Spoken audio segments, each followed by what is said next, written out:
नमस्कार. काही घटना अशा घडतात ना की ज्या घटनांच्या बाबत आपली स्पष्ट मतं द्यावी लागतात.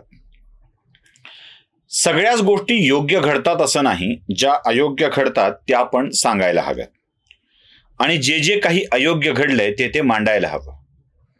छत्रपती संभाजीनगरामध्ये काही घटना घडलेल्या आहेत. म्हणजे वाळूज सारख्या भागामध्ये काही खून, पिस्तुलाचा वापर झालाय. MIDCचा भाग आहे, तो उद्योगनगरी आहे. अगदी माझ्या ऑफिसला लागून असलेल्या हनुमान नगरच्या भागामध्ये एका निवृत्त झालेल्या सफाई कर्मचाऱ्यावरती पिस्तुलातून गोळीबार करण्याचा प्रकार झाला. तो कर्मचारी बाल बचावला. ती एक घटना आहे.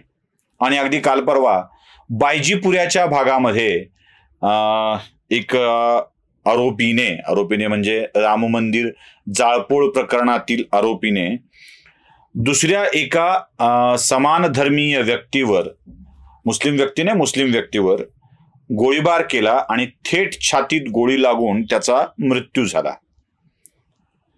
छत्रपती संभाजीनगर शहरामध्ये पिस्तूल गोळीबार, पिस्तूल बाळगणे अशा 3-4 घटना सलग घडल्यात. आणि ज्या घटनांच्याकडं गांभीर्यानं बघण्याची गरज आहे. बडे बडे शहरे में छोटे छोटे हादसे होते रहते हैं असं म्हणून हे प्रकरण टाळता येणार नाहीये. थेट गोळ्या घालून हत्या केली जाते तेव्हा या पिस्तुलांचा वापर संभाजीनगरात होतो कसा याचा विचार करण्याची गरज आहे. थोडंसं राजकीय दडपण हटवून पोलिसांनी यात काम करण्याची गरज आहे. मला यात वेगवेगळ्या शंका येत आहेत. अशा शस्त्रास्त्रांची व्यापक प्रमाणात वाढ होणे, मोठ्या प्रमाणात त्याचा वापर होणे, यामागे काही राजकीय षडयंत्र आहे का हे तपासण्याची आवश्यकता आहे. अशा गुन्हेगारांना राजकीय बळ मिळतंय का हे तपासण्याची गरज आहे.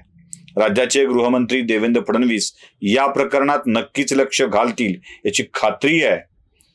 कारण याचा तपास लागला नाही तर हे शस्त्रास्त्र प्रकरण वाढत जाईल आणि अशा शस्त्रांचा साठा करून निवडणुकीच्या तोंडावर शस्त्राच्या जोरावर धाक दाखवून निकाल बदलण्याचा अथवा अनेकांच्या वरती हल्ले करण्याचा प्रयत्न होऊ शकतो. महाराष्ट्राचा बिहार होण्याआधी या घटनांना थांबवलं पाहिजे. या घटना घडतायत त्या योग्य नाहीत, चूक घडतंय हे मला अगदी मनापासून सांगायचं आहे. घटना क्रमांक 2. पाचोरा येथे संदीप महाजन नावाच्या एका पत्रकाराला आमदाराच्या कार्यकर्त्यांनी बेदम मारहाण केली आहे. ही घटना 2 आहे. 3री घटना आहे की आमदाराच्याच एका कार्यकर्त्यांनी एका माणसालाच उचलून नेलंय, वसुली करता त्याचं अपहरण केलंय. ही मुंबईतली आय थिंक घटना असावी. पाचोऱ्यामध्ये संदीप महाजन नावाच्या पत्रकाराला मारलेला व्हिडिओ सुद्धा व्हायरल झालाय. आणि या व्हिडिओत त्याला गाडीवरून पाडून, स्कूटरवरून पाडून बेदम मारहाण करताना दिसतंय. पत्रकाराच्या मताशी सहमत असणं नसणं हा भाग वेगळा. अर्थात काही पत्रकारांच्या भूमिकांच्या विषयी राग असू शकतो, हाही भाग वेगळा. पण अशी मारहाण कधीच समर्थनीय असू शकत नाही. असे प्रयत्न आमच्या सोबतही झालेत, आमच्या काही मित्रांच्या सोबत देखील झालेत. त्यावेळेला कोणी आवाज उठवला नव्हता. राहुल कुलकर्णींना अटक झाली त्यावेळेला हे पत्रकारांचा आवाज दाबण्याचं माध्यम आहे असं कोणाला वाटलं नव्हतं. दिवंगत हरी नरकेंनी, मी त्यांच्या विषयावरही येणार आहे म्हणून तो संदर्भ देतोय, दिवंगत हरी नरके यांनी तर राहुल कुलकर्णीचं आडनाव कुलकर्णी आहे असं समजून राहुल कुलकर्णीवरच टीका केली होती. नंतर कळलं तो कुलकर्णी ब्राह्मण नाही आहे, दुसराच कोणी आहे. तेव्हा नरकेंची भाषा बदलली होती, दिवंगत नरकेंची भाषा बदललेली होती. माझा नरकेंशी संवाद झाला होता त्यावेळेला, त्याचे पुरावे माझ्याकडे उपलब्ध आहेत. मी राहुल कुलकर्णींची सुद्धा हा विषय शेअर केलेला होता. पत्रकाराला होणारी बळजबरी अटक, त्याला होणारी मारहाण, त्याचा होणारा खून हे सर्वथा निषिद्ध आहे.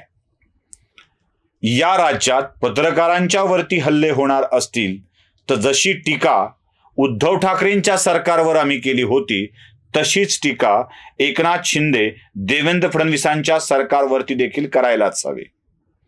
मी पुन्हा म्हणतोय, काही पत्रकारांच्या भूमिकांच्या बाबत आपण वेगवेगळे निकष लावू शकतो.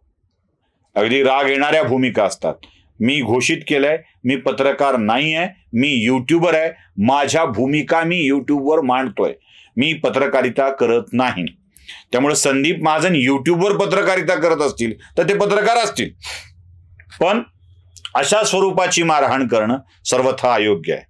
आजकाल काही किराणा घराण्याचे, काही मोबाईल बिल घराण्याचे, काही फ्लॅटचा EMI घराण्याचे, काही माडाच्या घराच्या घराण्याचे, असे काही वेगवेगळे गृहघराणा, किराणा घराणा, मोबाईल बिल घराणा, मोबाईल हँडसेट घराणा, असे वेगवेगळे घराणे आपल्याकडे आलेले आहेत पत्रकारांचे.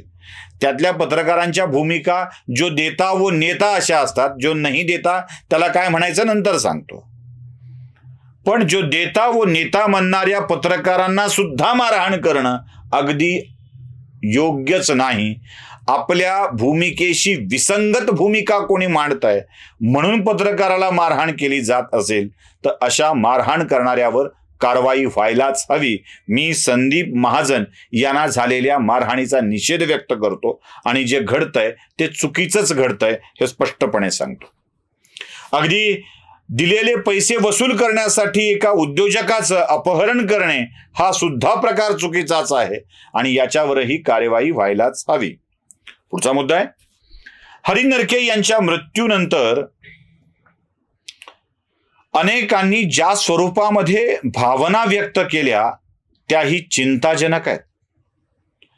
आपल्या संस्कृतीत, हिंदू संस्कृतीत, हिंदू धर्मग्रंथात असं मानल्या गेलं आहे की मरणानंतर वैर संपतं.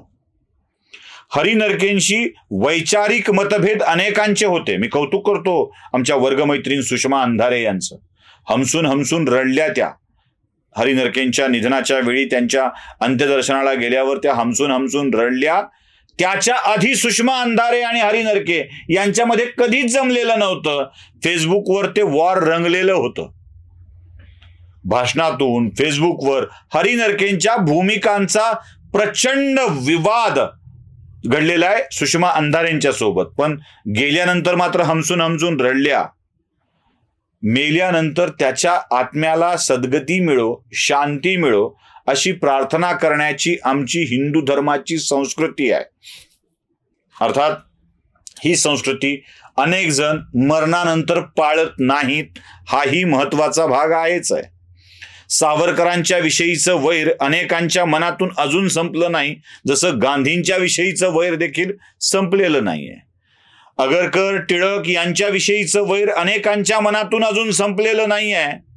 तसं हरी नरकेंच्या विषयातलं वैर आपल्या सगळ्यांच्या मनातून संपलेलं असावं अशी अपेक्षा आहे. ज्या पद्धतीनं समाज माध्यमांवर लोक व्यक्त झाली ते कधीच समर्थनीय असू शकत नाही.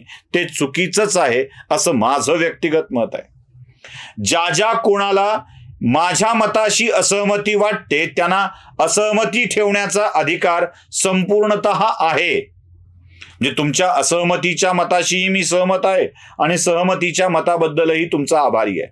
पण जे घडतंय ते चुकीचं घडतंय हे लक्षात ठेवायला हवं आणि तेच स्पष्टपणे सांगण्यासाठी तुमच्या समोर आलेलो आहे. आवडलं असेल लाईक करा, शेअर करा, सबस्क्राईब करा. धन्यवाद.